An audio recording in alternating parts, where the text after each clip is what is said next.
कल हमने पढ़ा था गुप्त ऊष्मा के बारे में, उसके दो प्रकार के बारे में, एक वाष्पन की गुप्त ऊष्मा, एक गलन की गुप्त ऊष्मा या द्रवण की गुप्त ऊष्मा। आज हम कैलकुलेशन करते हैं कि बर्फ की गुप्त ऊष्मा और वाष्प की गुप्त ऊष्मा कैसे ज्ञात की जाती है। तो हमारे पास है अंग्रेजी में लिखा to determine latent heat of ice. ये हमको न्यूमेरिकल बनाने में काम आएगा, इसलिए हम लोग इसको कैलकुलेट कर रहे हैं।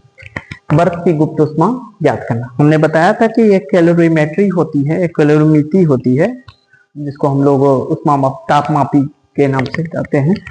तो कैलोरी मापी के नाम से जानते हैं। उसमें क्या होता है कि एक लकड़ी का बॉक्स होता है, उसमें पीतल या एल्युमिनियम की एक जो है बर्तन रखा होता है। उसमें बीच में क्या होता है कि अचालक पदार्थ रहते हैं और उसमें एक मिलाने वाला या चलाने वाला एक विडोलक जिसको कहते हैं, एक स्टैंड टाइप का लगा रहता है, जिसको हम हिला सकते हैं, उसमें पानी देके मिला सकते हैं किसी चीज को, वो लगा रहता है। अब उसमें हम डाल के और किसी पदार्थ को उसमें डाल के और फिर उसके बाद थर्मामीटर की सहायता से उसका टेम्परेचर माप लेते हैं। ये अलग अलग फिर अलग अलग पहले सिंगल पदार्थ डालें और फिर मिश्रित करके पदार्थ डालते हैं और फिर कैलकुलेशन के द्वारा उस पदार्थ की गुप्त ऊष्मा का मान या ऊष्मा का मान हम ज्ञात कर सकते हैं। तो वो ज्ञात करने के लिए हमारे पास मेथड होते हैं, इसके लिए हमको सूत्र ज्ञात करना होता है। तो ये हमारे पास है, माना M1 बराबर कैलोरी मापी का विलोडक सहित द्रव्यमान है। इसको उसके अंदर ही रखा जाता है, इसलिए हम उसके सहित इसका द्रव्यमान मान लेते हैं M1 है। फिर M2 बराबर इसमें भरे पानी का द्रव्यमान है।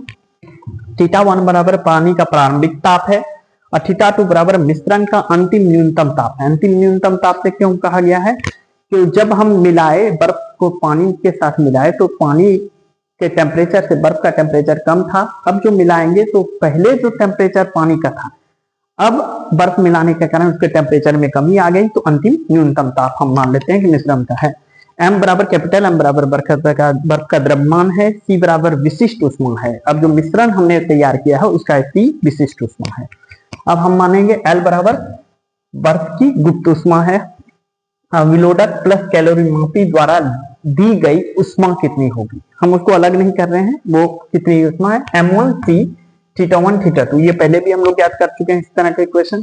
कैलोरी मापी में भरे पानी द्वारा दी गई ऊष्मा कितनी होगी, तो M2 1, क्योंकि पानी का हमने विशिष्ट ऊष्मा 1 लिया है, इंटू θ1 माइनस θ2। बर्फ द्वारा गलने में दी गई ऊष्मा कितना होगी ML, तथा बर्फ से बने पानी द्वारा 0 डिग्री सेल्सियस से θ डिग्री सेल्सियस तक आने में ली गई ऊष्मा कितना होगी M गुना M1 θ2 माइनस 0 डिग्री। यहाँ क्या हो जाएगा 0 डिग्री सेल्सियस। ये हुआ। अब हम जानते हैं कि कुल ली गई ऊष्मा बराबर कुल दी गई ऊष्मा, ये कैलोरीमेट्री के सिद्धांत से है। कुल ली गई ऊष्मा बराबर होती है कुल दी गई ऊष्मा। तो हमारे पास है ML प्लस θ2, ये कुल ली गई ऊष्मा एक साथ जोड़ लिया। कुल दी गई ऊष्मा कितना होगा, उधर से ये वाले पॉइंट को यहां से और यहाँ वाले पॉइंट को जोड़ देंगे, जोड़ने पर हमारे पास ये आता है। ठीक है, इधर वाले पॉइंट को जोड़ देंगे और उधर वाले पॉइंट को अगर जोड़ने पर हमारे पास ये आता है। ठीक है ना, ये आ गया हमारे पास। अब हम क्या करेंगे इसको, अब हम यहाँ इसको कैलकुलेशन में लाते हैं। यहाँ θ1 इधर से इधर चला गया, तो ये L निकालने के लिए हमने ये किया। इससे बर्फ की गुप्त ऊष्मा का मान ज्ञात किया जा सकता है। L है गुप्त ऊष्मा, तो ये फार्मूला से हम बर्फ की गुप्त ऊष्मा का मान ज्ञात कर सकते हैं। यदि हमको वाष्प की गुप्त ऊष्मा का मान ज्ञात किया जा सकता करना हो तो हम इससे ही थोड़ा चेंजिंग ला देंगे। थोड़ा पहले देख लें आप एक बार, तो हम वाष्प की गुप्त ऊष्मा ज्ञात करते हैं। ठीक है, देखिए अब हम लिखेंगे वाष्प की गुप्त ऊष्मा ज्ञात करना, to determine latent heat of vapour और बोल सकते हैं और स्टीम बोलेंगे या वेपर बोलेंगे, सेम थिंग। M1 बराबर कैलोरी मापी का विलोडक सहित द्रव्यमान है, ये देखेंगे। M2 बराबर इसमें भरे पानी का द्रव्यमान है। θ1 बराबर पानी का प्रारंभिक ताप है और θ2 बराबर मिश्रण का अंतिम अधिकतम। यहाँ न्यूनतम की जगह क्या देंगे? अधिकतम।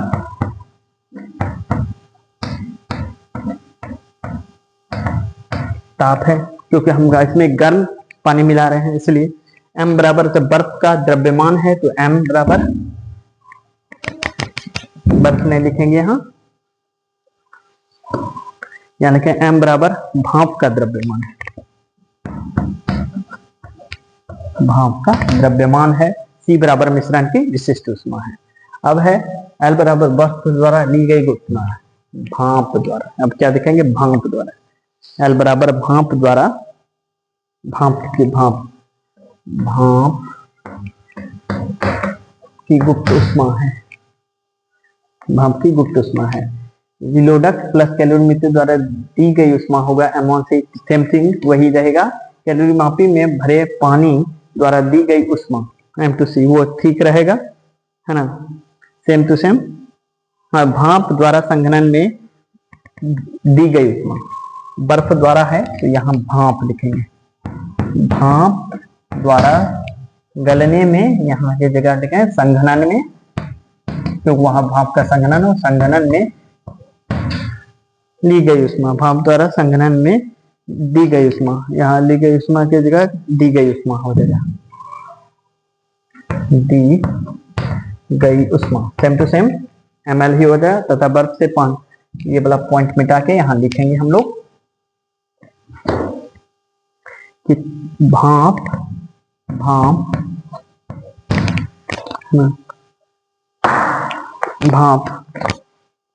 से बने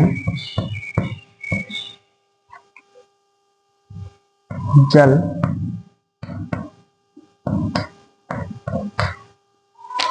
द्वारा 100 डिग्री सेल्सियस से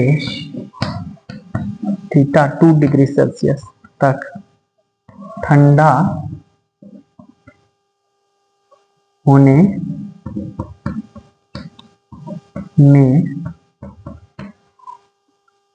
दी गई ऊष्मा,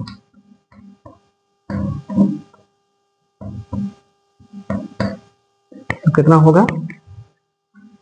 m गुना, यहां लिखें, ये मिटा,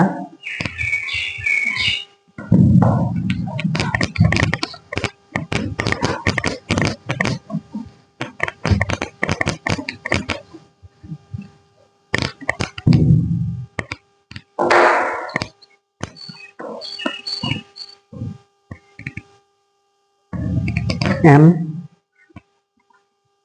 गुना θ2 डिग्री तक ठंडा होने में दी गई ऊष्मा बराबर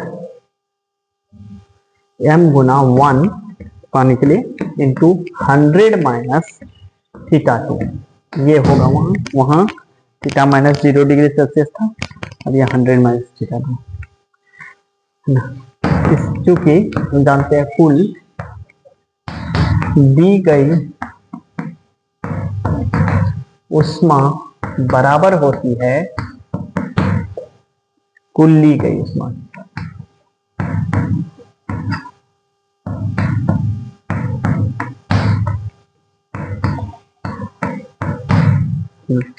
इसलिए हम लिखेंगे ml प्लस m इंटू, इधर वाले को जोड़ देंगे 100 माइनस θ2 इक्वल टू हम 1c θ2 माइनस θ1 प्लस m2 गुना 1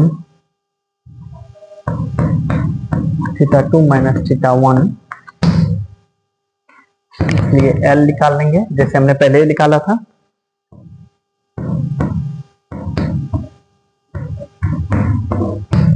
कैलकुलेशन कर लेंगे यहां से, इसको सॉल्व करेंगे तो हमारे पास आ जाएगा m2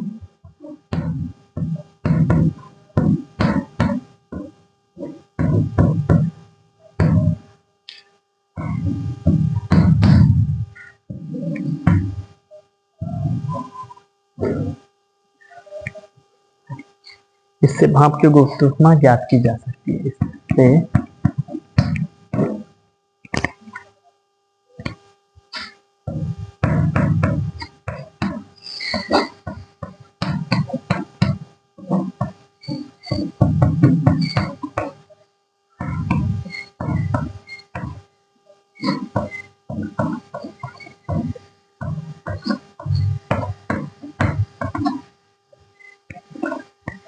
इस तरह हम भाप की गुप्त ऊष्मा ज्ञात कर सकते हैं।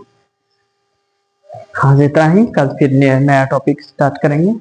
पहले न्यूमेरिकल देख लेंगे, अगर होगा न्यूमेरिकल एक बार हम करवा देंगे इसका सबका, ठीक है। पहले हम गुप्त ऊष्मा पहले कॉन्सेप्ट पढ़ लें।